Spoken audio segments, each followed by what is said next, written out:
Praise the Lord, dear brothers and sisters.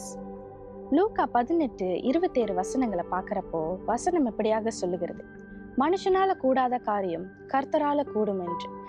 நீங்க அநேக சிச்சுவேஷன்ல நிறைய காரியத்தை செய்யணும்னு பார்ப்பீங்க. உங்க கணவரை மாற்றணும்னு பார்ப்பீங்க, உங்க பிள்ளைகளை நல்ல வழியில நடத்தணும்னு பார்ப்பீங்க. ஆனா உங்க திராணிக்கு மிக்கதாக நீங்க அதை செய்ய முடியாது.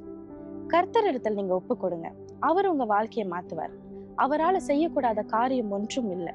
அவர் சொல்ல ஆகும், அவர் கட்டளையிட நிற்கும். அவர் சர்வ லோகத்துக்கும் அதிபதி. வார்த்தையாலே வானத்தையும் பூமியும் உண்டாக்கின தேவன் அவர். அவரிடத்துல ஒப்பு கொடுங்க. உங்க கடன் பிரச்சனையை மாத்த அவரால் முடியும். உங்க வாழ்க்கையை மாத்த அவரால் முடியும். ஆவிக்குரிய ஆசீர்வாதங்களை சுதந்திரிக்க கர்த்தர் இடத்துல வாருங்க. அவர் உங்க வாழ்க்கைய உருவாக்குவார். முழுமையாக அவர் கரத்துல ஒப்பு கொடுங்க.